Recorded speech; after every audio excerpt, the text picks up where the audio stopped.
제가 어떤 칼럼에서 읽은 글인데요. 21세기 우리 한국 사회 안에는 배신이 창궐하고 있다, 이렇게 지적하고 있었습니다. 치열한 경쟁 사회 속에서 성공하려다가 보니까 출세를 위해서 배신이라고 하는 것은 마치 필수품처럼 되어버렸다는 거죠. 그래서 여기저기서, 또 심지어는 젊은이들, 아이들에게까지 이 배신이라고 하는 것이 널리 퍼져 있다라고 하는 것입니다. 사회가 배신자들을 용인하고 용납해주고 때로는 어떤 혜택까지 줌으로써 오히려 이 사회가 배신을 장려하는 것은 아닌가 하는 생각까지 들게 한다는 것입니다. 여러분, 배신이라고 하는 것은요, 결코 용납될 수 있는 것이 아닙니다. 배신자가 대접을 받고 약속을 깨고 자신의 개인적인 이익을 추구하는 행동이 정당화된다고 하면 그 사회는 건강한 사회라고 할 수가 없을 것입니다. 여러분, 혹시 배신당해 본 적 있으신가요? 또 이렇게도 여쭤보겠습니다. 여러분, 혹시 누군가를 배신해 본 적은 있으신가요? 여러분, 우리가요, 누군가에게 배신을 당하면요, 마음속에서 분노가 일어납니다. 근데 그 사람이 내가 믿었던 사람이라면, 내가 정말 사랑했던 사람이라면 그 사람에게 당하는 배신이라고 하는 것은 우리를 걷잡을 수 없는 분노의 불길로 사로잡히게 만든다는 것입니다. 자, 배신당하면 어떤 마음이 자연스럽게 들죠? 복수심이 들게 됩니다. 그래, 너 잘 되나 보자. 네가 나를 배신하고 나를 배반하고 그렇게 네 이익을 쫓아서 네가 간다면 너 잘 되는가 보자. 그러면서 안갚음을 해주고 싶어 합니다. 내가 반드시 때가 되면 갚아주겠다. 2배, 3배, 아니 100배, 1000배 내가 갚아주겠다, 이런 생각을 하게 마련이라는 거죠. 여러분, 그런데 그게 꼭 배신당한 사람이 해야 할 행동일까요? 특히 우리 그리스도인이라면 배신을 당했을 때 되갚아주는 것, 복수하는 것, 그게 유일한 방법일까요? 다른 방법은 없을까요? 자, 오늘 우리가 읽은 본문에 배신당한 다윗 왕이 등장을 합니다. 그는 아들에게 배신을 당했습니다. 사랑했던 아들입니다. 용서해줬던 아들입니다. 기회를 줬던 아들입니다. 그 아들이 치밀하게 아버지에게 반역을 계획하고 마침내 쿠데타를 일으켰습니다. 지금 다윗의 심정은 이루 말할 수 없을 정도로 참담합니다. 그는 신하들과 함께 황급하게 왕궁을 빠져나왔습니다. 그리고 목숨을 부지하기 위해서 그 아들의 군대가 추격해 올 것을 생각해서 최대한 지금 멀리 도망을 가고 있는 것입니다. 아무도 말을 하지 않습니다. 분위기는 침통합니다. 고개를 숙이고 도망가고 있습니다. 자, 이런 상황에 갑자기 어디선가 목소리가 들리기 시작합니다. 큰 목소리입니다. 오늘 본문은 그의 등장, 그의 이름을 시므이라고 소개하고 있는데요, 바로 아마 이 사울 왕, 이 베냐민족 속의 어떤 유력한 자였던 것 같습니다. 그가 다윗 왕을 향하여 소리를 지르는데 차마 입에도 담기 어려운 이야기들을 쏟아내면서 다윗 왕과 또 다윗 왕의 그 참모들을 지금 저주를 하고 있습니다. 오늘 본문 7절 8절에 보니까 이렇게 얘기합니다. 피를 흘린 자여, 사악한 자여, 가거라 가거라. 사울의 족속의 모든 피를 여호와께서 너에게로 돌리셨도다. 네가 그를 이어서 왕이 됐지만은 여호와께서 네 나라를 네 아들 압살롬의 손에 넘기셨도다. 보라, 너는 피를 흘린 자이므로 화를 자초하였느니라. 도대체 무슨 생각으로 이런 이야기를 하고 있는 것일까요? 무슨 의도로 이런 저주를 하고 있는 것일까요? 불난 집에 부채질하는 격입니다. 아니, 그게 아니라 불난 집에 기름을 끼얹고 있어요. 더 타라, 더 타라. 그렇지 않아도 지금 속상한데, 그렇지 않아도 지금 황망한데 저주를 퍼붓습니다. 그뿐이 아니에요. 돌까지 던지고 있다는 겁니다. 멀리서 돌이 날라와요. 그래서 고래고래 소리를 지르는 겁니다. 다 듣고 있습니다. 위로해줘도 모자를 파네. 위로는커녕 저주를 퍼붓고 있습니다. 여러분, 저와 여러분이 다윗 왕이라면 어떻게 하시겠습니까? 이 사람 어떻게 처리할까요? 어떻게 대처하면 좋을까요? 다윗은 물론 지금 쫓겨가기는 하지만은 이스라엘의 왕입니다. 우리가 사극에서도 보지만은 왕이라고 하는 존재는 최고 권력자입니다. 전제군주 국가에서 거의 신과 다름이 없는 존재죠. 왕 앞에 가면 어떡하죠? 고개도 못 듭니다. 왕 얼굴도 못 쳐다봐요. 벌벌벌벌 떱니다. 왕 앞에 말을 함부로 했다가는 당장 감옥에 들어갑니다. 볼기를 맞게 될 겁니다. 심하면 죽을 수도 있습니다. 그런 왕에게 저주를 퍼부어요? 용납할 수가 없죠. 용납될 수가 없는 겁니다. 지금 다윗은 혼자가 아닙니다. 아직 군대가 있어요. 다윗 왕의 주변에는 날랜 용사들이 있습니다. 장군들이 있어요. 이 사람들한테 고깃집만 딱 하면은 당장 달려가서 목을 베버립니다. 자, 이런 상황에서 이 시므이는 저주를 퍼붓고 있습니다. 자, 다윗이 어떻게 반응하고 있느냐? 오늘 이해하기가 어려운 이야기를 하고 있습니다. 그냥 내버려 두라는 겁니다. 그냥 내버려 두래요. 자신을 저주하도록 내버려 두라는 겁니다. 자, 이 시므이의 저주를 듣고 있던 아비새라고 하는 장군이 있었습니다. 듣다 못해서 화가 나니까 왕에게 찾아가서 뭐라 그러냐면, 왕이시여, 제가 청이 하나 있습니다. 뭐냐? 저놈 그냥 내버려 두실 겁니까? 명령만 하십시오. 제가 당장 가서 저놈의 목을 따가지고 오겠습니다. 아비새 말이 맞는 거 아닙니까? 여러분, 지금 다윗은요, 리더십에 타격을 입었습니다. 왕권이 실추되었습니다. 아들에게 당했으니까요. 그런데 이런 상황에서 왕을 저주하는 자를 그냥 내버려 둔다면 다윗 왕을 무시하는 풍조가 팽배해질지도 모릅니다. 그러니까 이런 놈은, 아이고 뭐냐, 내가 흥분을 했어요. 이런 놈이라 그래요. 이런 인간은 손을 봐줘야 돼요. 손을 봐줘야 돼요. 그러니까 죽이는 게 좀 너무하면 입이라도 가서 막아야 돼요. 꼬매버리든지 아니면 좀 끌고 오든지 그냥 몽둥이로 때리든지 이렇게 해야 됩니다. 자, 다윗이 만약에, 야, 어떻게 저놈이 나를 그렇지 않아도 열받아 죽겠는데, 야, 가서 저거 처리하고 오너라, 이렇게 다윗이 명령했다고 해서 누가 다윗에게 돌을 던지겠습니까? 잘했다 그러겠죠. 아이고 왕이시여, 속이 시원합니다. 저놈이 말이야 왕을 저주하고, 왕을 저주하는 거 우리를 저주하는 건데 말이지. 저놈 아주 잘하셨습니다. 오히려 그냥 내버려 두라라고 할 때 이해하지 못했겠죠. 여러분, 다윗은 왜 그냥 내버려 두라 그랬을까요? 충분히 처리할 수 있는데, 충분히 입을 막을 수 있는데, 그렇게 하는 게 옳은 것처럼 보이는데 왜 다윗은 그냥 내버려 둬라, 그냥 내버려 두라 이렇게 얘기했을까요? 실제로 오늘 본문 13절 마지막 거의절이죠. 계속해서 따라왔습니다. 이 시므이는 한 번 하고 만 게 아니에요. 계속 돌을 던졌습니다. 계속 저주하면서 따라왔습니다. 모르겠어요. 얼마나 따라왔는지 모르겠어요. 1시간인지 2시간인지 모르겠지만은 이 시므이는 한 번, 두 번 하다가 만 게 아니라 계속 쫓아오면서 저주를 퍼부어 댔습니다. 다윗이 이러는 이유가 무엇일까요? 바로 그 이유는 오늘 본문에서 다윗이 한 말을 보면 잘 나타나 있습니다. 다윗이 시므이를 가만둔 이유는 뭐냐면, 시므이가 지금 하고 있는 저 일이 하나님이 시켜서 하신 일이라고 생각하는 겁니다. 시므이가 하는 게 아니고 하나님이 시켜서 하신 것이라는 거예요. 자, 오늘 10절 11절 제가 읽어보겠습니다. 왕이 이르되 스루야의 아들들아, 내가 너희와 무슨 상관이 있느냐?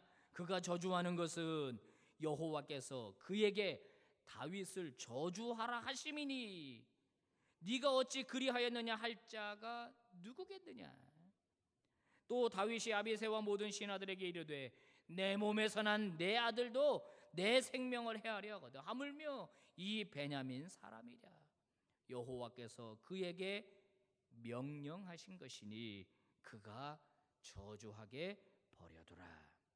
다윗은요 지금 시므이의 저주를 하나님의 음성으로 듣고 있습니다. 시므이의 저주를 들으면서 하나님의 음성으로 듣고 있습니다. 그리고 자기 자신을 돌아보고 있습니다. 자기 자신을 성찰하는 거예요. 내가 뭐 잘못한 건 없나? 하나님이 시켜서 하신 일이겠지. 그렇지 않고서 이런 상황에 저런 저주가 어떻게 나오나? 내가 뭐 범죄한 것은 없나? 내가 뭐 실수한 것은 없나? 그래서 그를 내버려 두라 그랬겠습니다. 내버려 두라고 한 것입니다. 여러분, 다윗이라고 감정이 없겠어요? 다윗이라고 열이 안 받겠습니까? 자기 저주하고 욕하는데 성질이 안 나겠습니까? 그런데 다윗은 즉각적으로 분노하지 않고 한번 멈춥니다. 숨을 꿀떡 삼켜요. 그리고 생각합니다. 기도합니다. 아하, 하나님이 시키신 거구나. 하나님이 시키신 거구나. 그는 인간적으로 반응하지 않고 믿음으로 반응합니다. 그리고 또 한 가지 이 시므이를 그냥 내버려두라고 하신 이유가 있는데 하나님의 긍휼하심을 얻기 위해서입니다. 하나님의 자신을 불쌍히 여겨주시기를 바라고 있습니다. 그의 저주를 들으면서 한없이 작아지고 한없이 초라해지는 자신을 하나님이 보시고 아이고 저거 불쌍하구나, 저거 그래도 자기 자신을 되돌아보고 있네, 하나님이 그렇게 여겨주시기를 지금 원하고 있습니다. 만약에 하나님께서 자신이 지금 시므이의 저주를 인간적인 방법으로 처리하지 않고 자신을 돌아보고 자신을 성찰함으로써 하나님께서 자신을 긍휼히 여겨주셔서 이 위기를 넘어가게 해주시기를 원하고 있는 겁니다.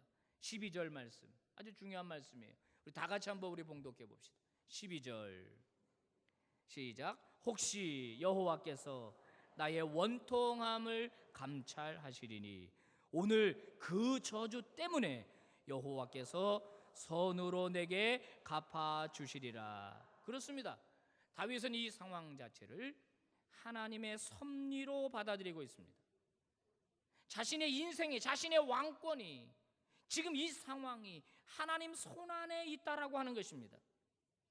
지금 개인적인 감정으로 저 시므이를 처단한 게 시급한 게 아니라 개인적인 분노를 갖다가 발산해서 자기 원수를 갚는 게 시급한 게 아니라 더 시급한 것은 본인의 왕권이 회복이 되고 본인이 다시 예루살렘으로 돌아가서 여전히 이스라엘의 왕으로 하나님의 왕국을 통치하는 것이 더 시급한데 그 주권은 하나님 손에 있다는 것이에요.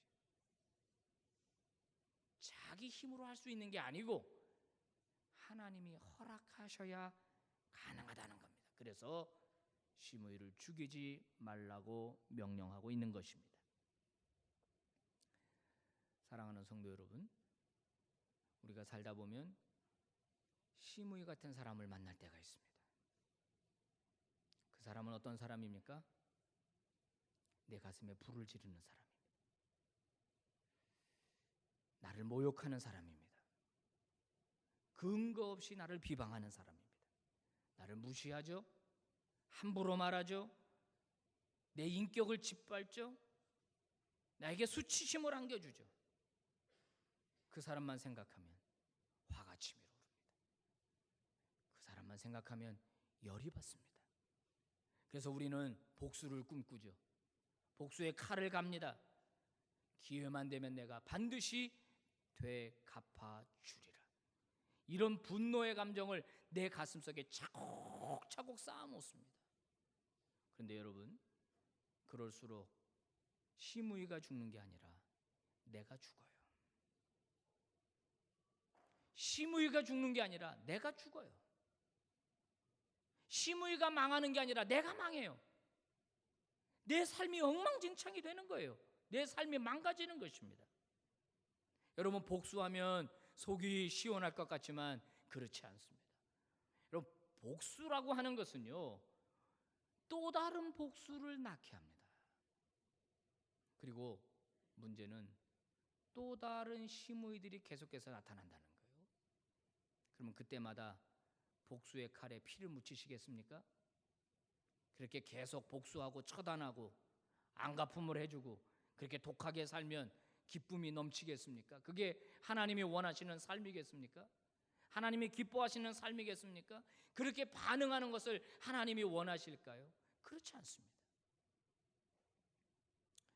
지금도 일어나는 사고들입니다. 사건들입니다. 여러 해 전에 내부순환도로에서 교통사고가 일어났는데요, 운전 시비 끝에 일어난 처참한 사고였습니다. 한 20대가 운전을 하고 가는데 갑자기 앞에 차가 확 하고 끼어들었어요. 너무 놀라서 급브레이크를 잡았죠. 그래서 그 운전자에게 운전 똑바로 하라고 항의를 했어요. 그러면 미안하다고 가면 좋은데 그게 아니라 오히려 욕을 하고 가버리는 거예요. 분노가 치밀어 올랐습니다. 쫓아갔습니다. 있는 대로 밟았습니다. 그리고 추월하고 앞으로 확 끼어들어가지고 급브레이크를 밟아버렸어요. 뒤에 있는 차가 그냥 꽝 하고 받았습니다. 이 20대에 입건됐습니다. 그럼 지금도 이 보복운전이라고 하는 거 많이 일어나죠. 자, 층간 소음 문제 때문에 아파트 위아래 사는 주민끼리 칼부림이 일어나죠. 살인을 저지르고 사고가 나고. 여러분, 왜 이런 사고가 날까요? 그 사람이 확 끼어들었기 때문이죠. 맞습니다.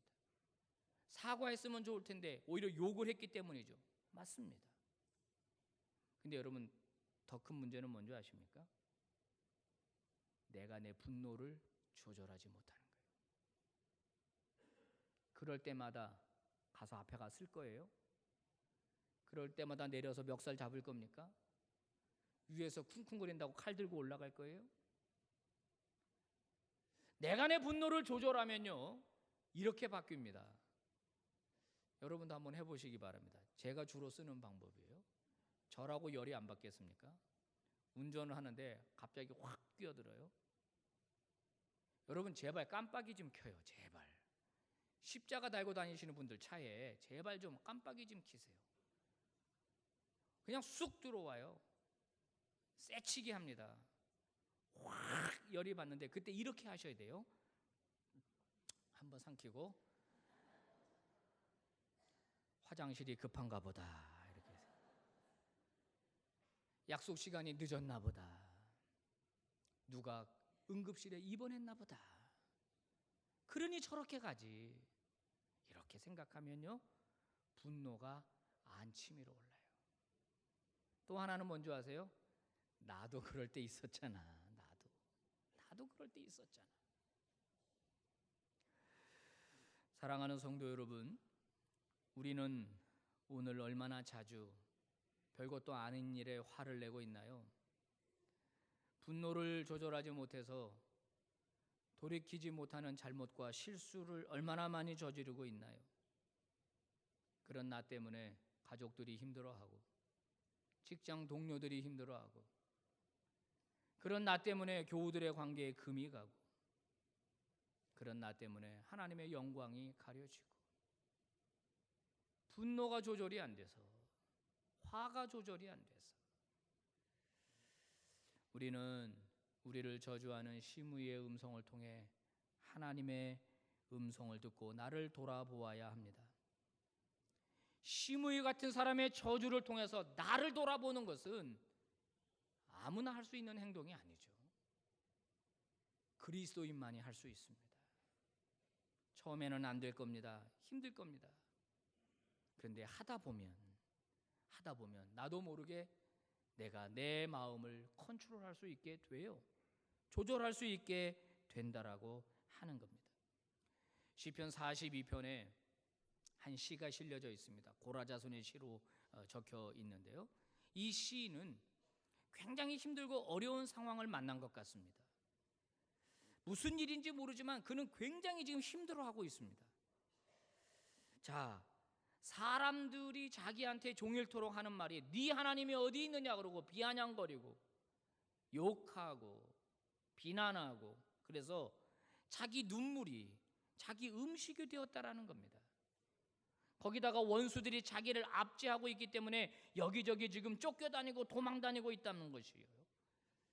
자, 이런 상황 속에서 그는 분노하지 않습니다.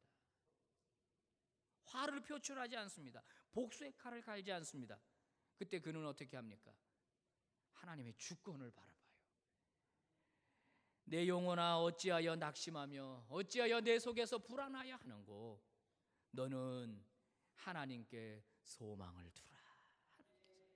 그가 나타나 도우심으로 말미암아 내가 여전히 찬송하리로다.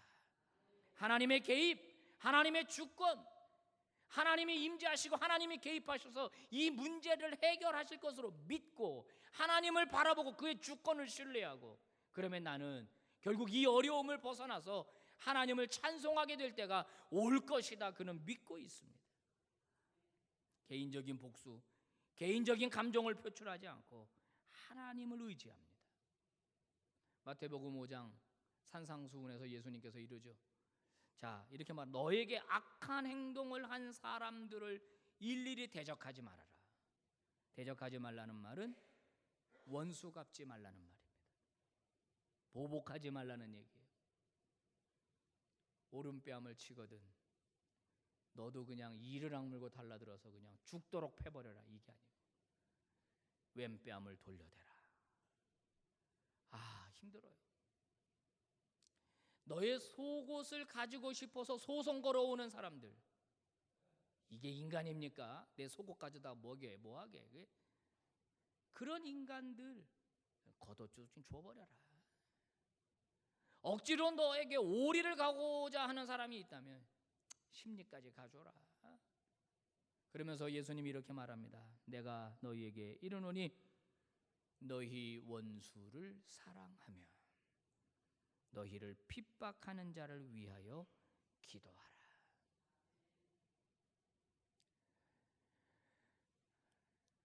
어려운 얘기죠. 힘든 얘기죠. 그런데 주의 은혜가 임하면 가능할 줄로 믿습니다. 그게 우리가 사는 방법이에요. 그게 그리스도인이 사는 방법이에요. 다윗은 지금 그 어느 때보다도 그의 왕권을 공고하게 세워야 할 그런 상황입니다. 하지만 그는 개인적인 감정을 내려놓고 오히려 자신을 성찰하고 하나님의 주권을 신뢰했습니다. 그리고 하나님의 긍휼을 덧입기를 원했습니다. 이러한 그의 태도는 다른 사람에게도 영향을 끼쳤습니다. 다른 사람도 그렇게 살도록 영향력을 행사했습니다. 여러분, 다윗이 어떻게 됐죠? 우리가 잘 아는 바와 같이 압살롬의 반란은 진압이 되었습니다. 그리고 그는 다시 왕궁으로 돌아갈 수 있었습니다. 하지만 시므이를 처단하지 않고 그에게 관용을 베푼 다윗의 행동은 오히려 그의 왕권을 더 높여주었습니다. 오히려 그의 리더십을 더 세워주었습니다.